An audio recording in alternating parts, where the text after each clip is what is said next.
South Africa stands accused of double standards in its foreign policy, preaching peace and human rights abroad, whilst at the same time profiting from the export of arms to countries accused of war crimes and ruled by military juntas. Now, a new report by the Southern African Litigation Centre titled "The Great Hypocrisy of South Africa's Arms Exports" reveals that weapons made in South Africa have been sold to states under military rule, from Myanmar all the way to Guinea, Burkina Faso, as well as Mali, and even to countries implicated in the war in Yemen, despite a High Court ruling meant to prevent such deals.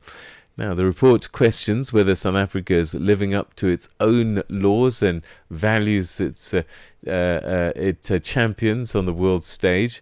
Well, joining us to unpack this is Dr Atilla Kisla, who's an international justice cluster lead at the Southern Africa Litigation Centre. Dr Kisla, thank you very much indeed for joining us and welcome to the program. Good morning and thanks so much for having me. So perhaps in a sentence, what's the central contradiction your report, The Great Hypocrisy of South Africa's Arms Exports, exposes? So there are three key pieces to our report. First, it discusses arms exports, like you already said, to countries that underwent a military coup. The second piece, major piece, are arms exports to a UN peacekeeping mission in Mali that at the time of the exports were reported already shut down. And the third piece is our arms exports to countries that are accused of having committed war crimes. And those two countries are Saudi Arabia and the UAE in that context. So those are the three crucial pieces of our report.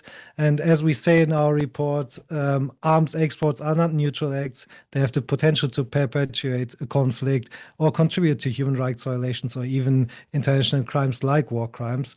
So South Africa, as the top exporter on the continent, has a specific responsibility, not only legally but also morally, when it comes to such exports.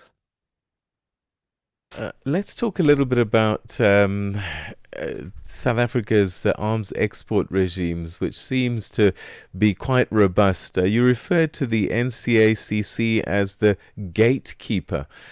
In practice, what are the biggest weaknesses in how this gatekeeping works?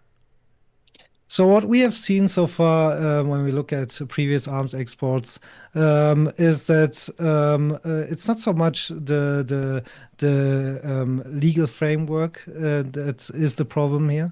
Because if we look at the National Conventional Arms Control Act, you'll see it's actually one of the most strict legal arms export regimes globally.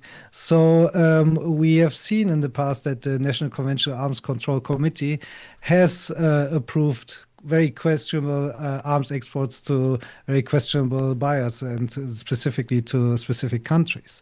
So in that regard, we call in our report for implementation of the law and the implementation of the criteria that are set out in the National Conventional Arms Control Act, that, for instance, South Africa or the NCACC cannot approve permits that will contribute to a repressive regime, or cannot approve permits that facilitate the arms exports that again go to countries that systematically violate human rights or fundamental freedoms. So in that regard, that's only one pillar of the legal framework.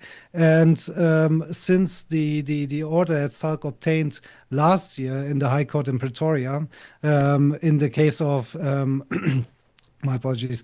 In the case of Myanmar, the court even further clarified that the NCACC has an obligation to suspend any existing permit if the buying country has underwent a military coup, what they called an unconstitutional change of government, or if the country is accused of having committed international crimes, war crimes, crimes against humanity, or genocide. And those accusations must be done by an independent UN mandate holder. And both these criteria, or at least one of them, have been met in the most recent arms exports. And we see that, for instance, in the reports that South Africa continues to export arms to Saudi Arabia and the UAE as if nothing happened. So, what you're telling me is that the country essentially is ignoring its own court orders, literally being in contempt of court. I mean, that is the big issue that we are dealing with. This court order has been issued in July last year, so it's been more than a year. So this is where this issue leaves the realm of being just like a policy failure or like a decision-making issue, but it's now becoming a rule of law issue, and that is very concerning. So that's why we call on the National Conventional Arms Control Committee to implement the existing law in terms of the National Conventional Arms Control Act, but also in terms of existing orders, like the order from the High Court in Pretoria. Have you been able to engage the National Conventional Arms Control, gosh, it's such a long word, the NCACC, to talk about your findings? And if so, what did they say?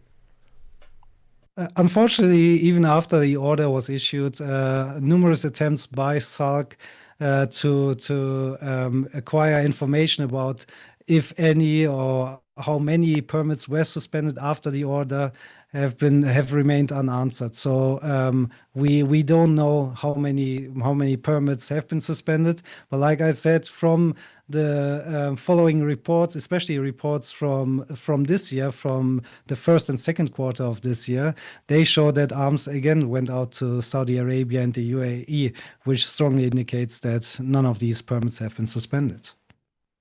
So what about the manufacturers themselves? They have valid permits, and they know that they shouldn't be given these permits. What responsibility do they bear? The corporations also have a responsibility under the constitution and also under international law.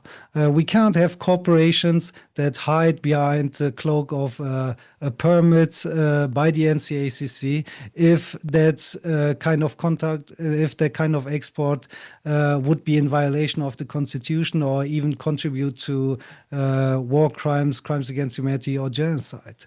I mean, that is it's like arms companies would like that if, let's say, we are dealing with a situation where arms companies now from South Africa would like to export arms to Israel. I mean, that would violate so many international laws and domestic laws. So we cannot have corporations just hiding behind these permits, and corporations, and we have seen this in other comparative jurisprudences, that corporations can be held accountable if their arms end up in the wrong hands or if they are being used for human rights violations or even international crimes. So this is nothing new, and corporate complicity is also another theory. It's been a legal reality.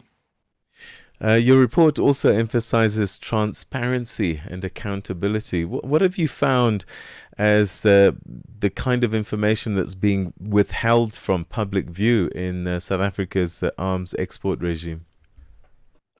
So in terms of the reporting, we see that there's very often a high delay in reporting. So if you look, for instance, at the annual report for last year, for 2024, that report was only published months after. Usually it's being published 5 to 6 months after that term has been concluded. So in that regard, it's also difficult to for civil society or other organizations or other stakeholders to actually assess and critically scrutinize these kind of exports. Because at the time, the National Convention Arms Control Committee has been reporting on these exports. Those exports have already left the country, so that makes it specifically difficult in these situations.